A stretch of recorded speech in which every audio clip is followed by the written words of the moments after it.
Oh shit! Oh no! This is Acatenango, 13,000 feet tall and 5,000 feet of straight incline. And apparently, there was an explosion that killed hundreds of people in a single morning. And I'm Daniel. And 10 months ago, I was super unemployed. I had nothing really going on, so I decided to climb an active volcano. We're doing it. I'm putting in my details. We're actually gonna commit to this. I know it's a hard hike. I wanna challenge myself. Let's go. But here's a problem. I was low-key a chud. 83 kilograms, 185 pounds. You know, if I were 6'2" and shredded, fine. But I'm 5'9" and soft. I had about 3 weeks to prepare, so I started to take the gym seriously. It's June 3rd. It's midnight. I just got back from the gym. I just completed 16 minutes on the Stairmaster, and I gotta be prepared to do at least 4 hours of constant climbing. We have about 13 more days. We are out here. It's high school, actually. Let's go. Any wise words? Whatever you want to do, just stick with it.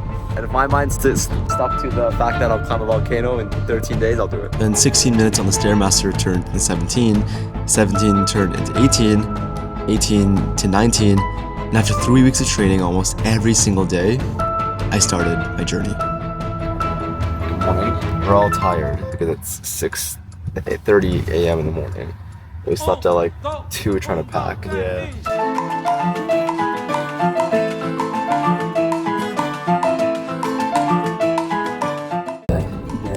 We're backing out to take off.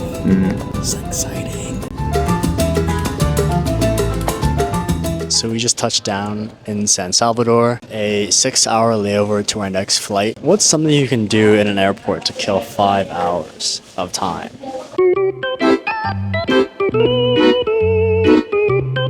We have arrived in Guatemala. The flight was 20 minutes long. I've never been on a flight so short. And in a blink of an eye, we made it to Guatemala City. It's one of those places with a travel advisory for almost every single neighborhood, you know, conventionally seen as dangerous, but I think a lot of that is just fear-mongering you see online, and I'm partially here to prove it's not what you think. And after an hour later, we made it to Antigua. So we made it to a street food vendor who's selling delicious sandwiches. We have a new friend here, David. Hello. Hello. But yeah, we were super hungry because of the trek here. We didn't really eat anything besides the airport food in El Salvador. But yeah, check out the vibes. Usually, you don't want to eat anything risky on the street before the biggest climb of your life. But I couldn't resist the smell of the chorizo and the frijoles, so Spicy? I had to kick. Spicy? Okay, Sure. So much flavor. Nice, there we go. After having what might possibly be the greatest sandwich of all time, we had to go back and rest up for the big day. With less than 12 hours to go before the climb, I was definitely feeling the butterflies in my stomach. So good morning. It's around 6:30 in the morning right now. You hear the birds chirping in the background.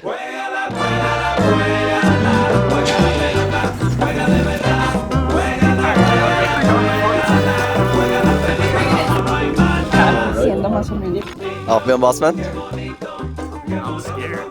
Really? Brother, how bad could it be? Not that bad. I'm sure it's fine. So we're right now currently on the shuttle on our way to the base of the mountain. Yeah, it's starting to feel real now, like all that training back home, it's hopefully it kicks in today. Live spontaneously and you'll be in a shuttle in the middle of Guatemala going to a volcano to climb. That's the one thing I've taken away all my life from all my traveling and something I'm going to take away from today. The shuttle ride from Antigua to the trailhead is about an hour. You watch the city disappear, the road turn to dirt, the volcano just gets bigger in the window. At some point, you stop seeing tourists and start seeing locals carrying loads up the mountain twice your size. And they do this every day. We got dropped off at a small wooden hut, got handed a walking stick, and the climb started immediately. You can buy electrolyte. In the first hour, we just went up and up. Luckily, we had clear blue skies, no wind, and perfect weather. I initially scoped out the beginning to be a nice way to ease in, but I quickly realized that I should have done that a long time ago. We're about 40 minutes in. Oh my god, this is no joke. Like, it's literally constant incline like this non-stop. There's no flat ground. We got our whole hiking gang right here. Say hi, guys, right there. It's the video. Yo. By hour 2, my legs were already dead. The trail just kept going up, and every time I thought I hit a flat section, it kept climbing. It didn't help that I had 60 pounds on my back. Water, filming gear, and every layer I needed for the freezing night ahead. All while trying to hold the camera steady. Oh my God. It just incline after incline.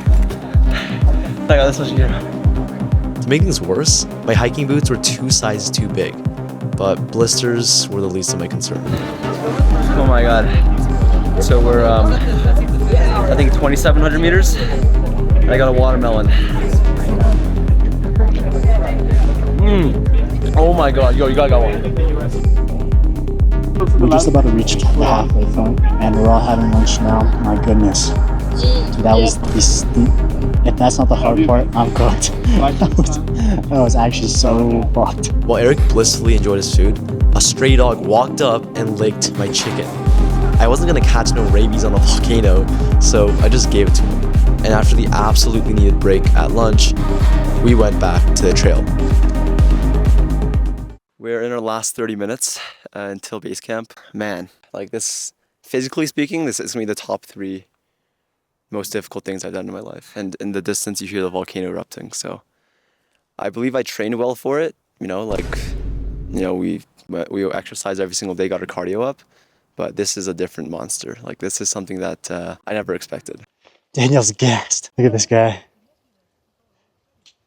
He's been taking breaks a lot. And you know what low-key was so frustrating? I kept asking the guides how much longer, and they just kept saying 30 minutes, but it was more like 2 hours. I don't know, maybe my pace was that slow. Oh, I love flat ground. It's a good feeling, no? And after 5 hours of almost non-stop climbing, we finally made it to base camp. It's like an old man. We made it, let's go! Did it, baby! So we're almost 4,000 meters up in the air. Eric, how do you feel about that? Let's do a little interview. Dude, it does not feel real, actually. What's that Jason Tatum meme? We did it! We made it.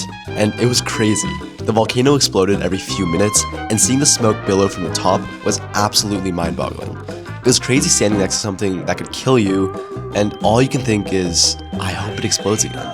And don't get me started about the dogs. They followed us up the volcano the entire way and were the moral support that kept me going. You know, I had to feed them the chicken they licked from lunch, and I bet it was the greatest thing they've ever eaten. But the feeling of triumph slowly faded away as I realized we hadn't even started the hardest part. The Fuego hike is optional. Nobody actually makes you do it. It's steeper than everything we climb all day, and the whole way there, you can't see anything.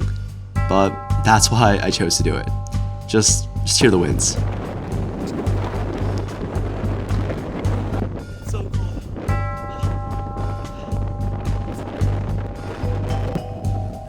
Oh shit! Oh no! Ah, f***. Thank you, sir! It's freezing at the first with this strong. We trekked back to base camp without seeing the view everyone climbs Acatenango for. That's 8 hours of climbing at this point with nothing to show for it. But the weird part is, I didn't even mind. See, the Fuego hike is pure rage bait. You descend, climb, descend again, and then climb the same hill you started on. But it never felt like a failure. I came here scared of this thing, and I faced it head on. Oh my god. I think this is the most deserved dinner I've ever had in my entire life. Yeah. Oh my gosh. 8 hours of straight hiking. There is more like What's wrong with you? Why would you make it go in the optional? You suck. Up there, you start being grateful for the dumbest things. A marshmallow, a cup of tea, and even oxygen. You know, it's a strange feeling, being that far from the ground. It's peaceful and blood-curdling at the same time. And in a world where everything is built to hijack your attention, I think that's exactly why it felt so good. Nothing up there wants anything from you. But in 3 hours, I'd faced the biggest challenge of the climb. And I had no idea it was coming. So it's currently around 4 a.m. in the morning. They made us wake up by around 3 o'clock. These roads are so rocky. I'm definitely feeling the altitude right now. I gotta keep on going. It's like the last hard part. I think what I do to myself is I know whatever journey there might be is gonna be super treacherous and bad for me. I still end up doing it, knowing it's a stupid idea because I can't handle it, then I do it. That's the most rewarding feeling in the world. 4,000 meters up in the air. It's 4 a.m. in the morning. I'm gonna f***ing do this thing. We're doing the final summit right now, and it's brutal. It's like straight, just uphill. Like I can't see anything in front of me, and just literally all sand. It's all volcanic sand, so it's really easy to slip on. You can see other teams going up right now. Yeah, this is not easy. There goes nothing. And just before I reached the top, I quickly remembered the journey that brought me there. The late night trainings, the delusional optimism, and the people who encouraged me along the way. But I also remember feeling incredibly uncomfortable, scared. But then I remember that the biggest changes happen at the exact moment you want to turn around. There's a quote I like by Thomas Paine. The harder the conflict, the more glorious the triumph. Most expert climbers wouldn't put Acatenango anywhere near the hardest climbs list. Honestly, a fit person might even find it easy. But what mattered to me in that moment was that booking the flight scared me. That I never climbed anything this high in my life. That I was overweight, undertrained, and not ready. But the harder the conflict, the more glorious the triumph. And honestly, that's the story of my life. I do daunting things with a smile. Not because I'm a psycho who enjoys pain, but because I know, deep in my soul, I'll come out of it a better man. I've climbed plenty of peaks and valleys before. Relationships, jobs, figuring out who I am, but those are metaphors. This climb was real, and standing on a real mountain proved it to myself one more time.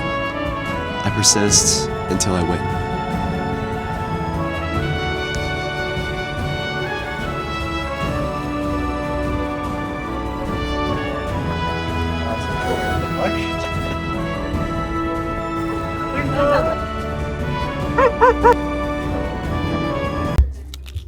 How was it overall? What's your rating out of 10? Rough?